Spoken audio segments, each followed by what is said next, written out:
नमस्कार बच्चों। आज के इस वीडियो में हम लोग क्लास 11 के हिंदी के जो पाठ्य पुस्तक है उसके प्रथम पाठ को, पहले काव्य को हम लोग आज पढ़ेंगे, जिसका शीर्षक है पहेलियां। इसके रचनाकार है अमीर खुसरो जी। तो हम लोग अमीर खुसरो जी के पहेलियों को आज पढ़ेंगे। सबसे पहले बच्चों हम यह जानेंगे कि पहेली हम कहते किसे हैं। लोगों को यह कहते हुए अक्सर सुना होगा कि पहेली मत बुझाओ, जो कहना है सीधा सीधा कहो। अतः पहेली का अर्थ होता है घुमा फिराकर कहा गया वाक्य। तो पहेली काव्य की एक ऐसी विधा है जिसमें किसी बात को घुमा फिराकर कहा जाता है।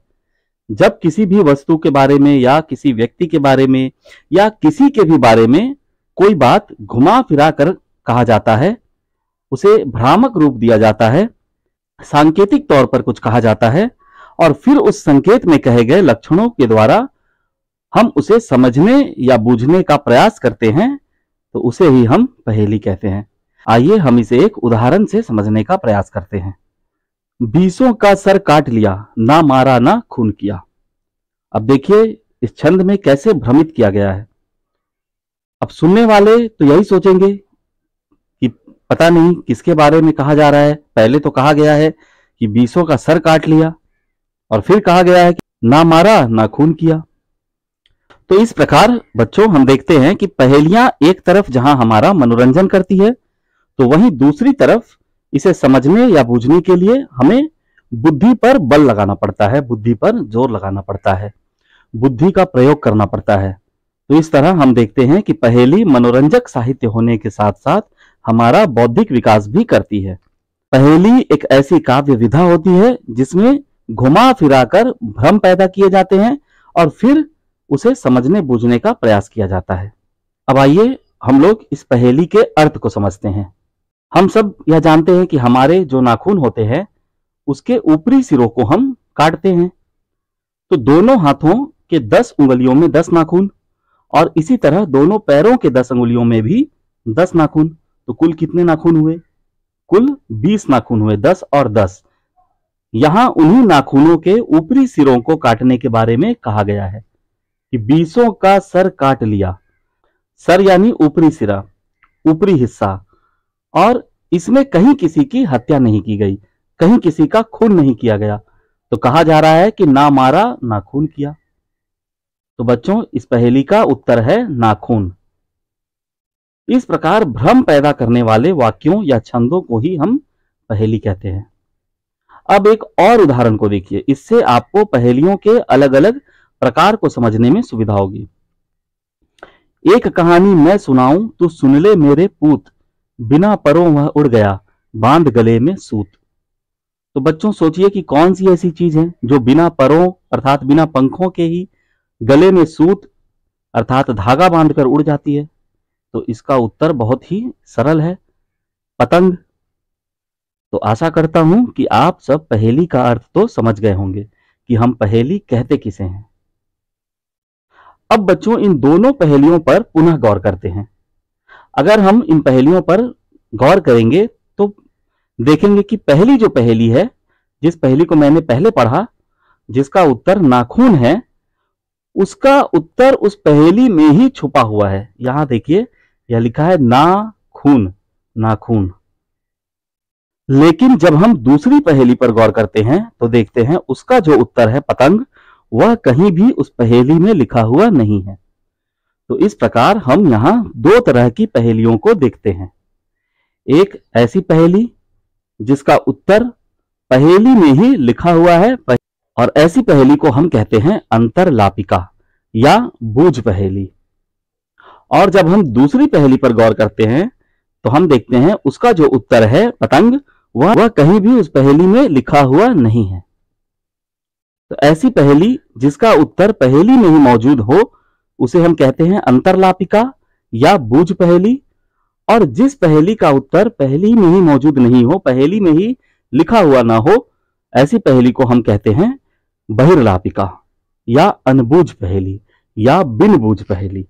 अर्थात ऐसे पहेलियों के उत्तर हमें बाहर अन्यत्र खोजना होता है।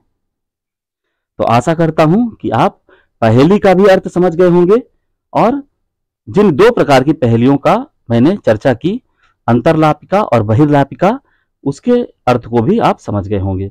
वैसे तो बच्चों पहेली और भी कई प्रकार की होती है, परंतु आपके पाठ्य पुस्तक में 2 प्रकार की पहेलियों की चर्चा की गई है।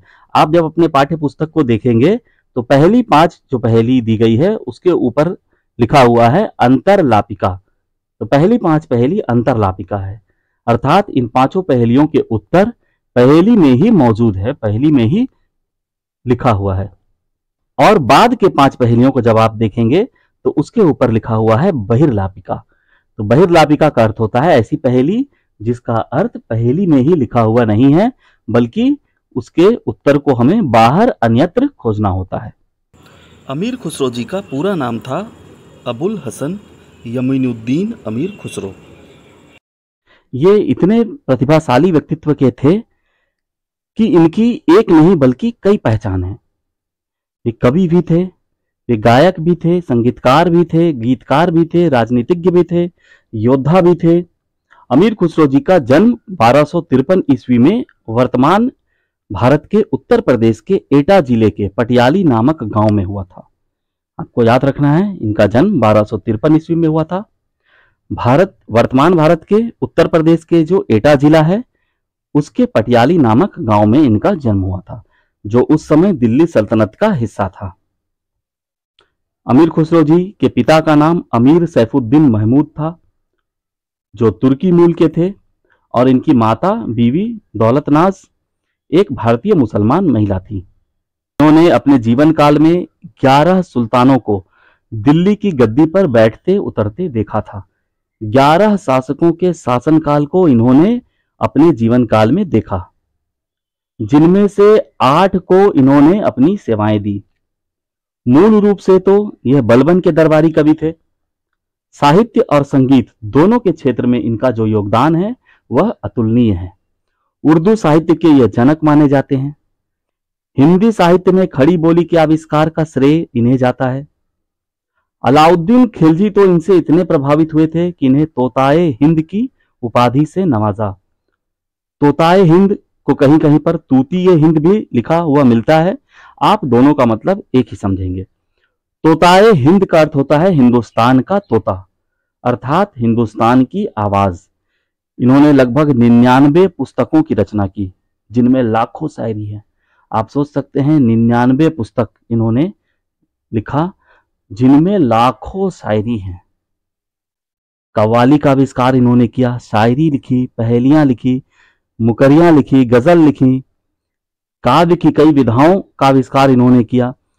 मतलब साहित्य में इनका जो योगदान है वह अतुलनीय है। संगीत के भी क्षेत्र में इनका योगदान अतुलनीय है। तबला का आविष्कार इन्होंने किया, सितार का आविष्कार इन्होंने किया। हालांकि भारत में वीणा का प्रचलन था, परंतु सितार का आविष्कार अमीर खुसरो जी ने किया। तो बच्चों, आप लोग समझ ही गए होंगे कि अमीर खुसरो जी का जो व्यक्तित्व था वह कितना प्रतिभाशाली था, वे कितने प्रतिभा संपन्न व्यक्ति थे। अगर हम उनकी प्रमुख रचनाओं की बात करें तो आपके पाठ्य पुस्तक में उनकी 3 प्रमुख रचनाओं की चर्चा की गई है, खलिक बारी, नूह सिपी और दीवाने खुसरो। इसके अलावा भी इनकी कुछ अन्य प्रमुख रचनाओं को आप याद रख सकते हैं। इसके लिए मैं आपको एक ट्रिक बता देता हूं। आपको एक वाक्य याद रखना है, खली की हालात पर आशिका की नजर। खली की हालात पर आशिका की नजर, इस वाक्य को आप याद रखेंगे। इससे खली से आपको याद रहेगा खलिक बारी, हालात से याद रखना है हालाते कन्हैया, आशिका उनकी एक प्रमुख रचना है, और नजर से याद रखना है नजराना-ए हिंद। इस तरह से आप इनकी कुछ प्रमुख रचनाओं को याद रख सकते हैं। बच्चों, इतना जानने के बाद तो अब आप समझ ही गए होंगे कि अमीर खुसरो जी का व्यक्तित्व इतना प्रतिभाशाली था कि उनके ऊपर काफी लंबा वीडियो बनाया जा सकता है। अगर आप लोग आगे चलकर हिंदी को लेकर अध्ययन करेंगे तो आदिकाल में आपको अमीर खुसरो जी के बारे में पढ़ने का अवसर प्राप्त होगा। अब हम लोग आगे बढ़ते हैं और आपके पाठ्य पुस्तक में दिए गए अमीर खुसरो जी की 10 पहेलियों को पढ़ेंगे। एक एक करके सभी पहेलियों के अर्थ को खूब गहराई से समझेंगे।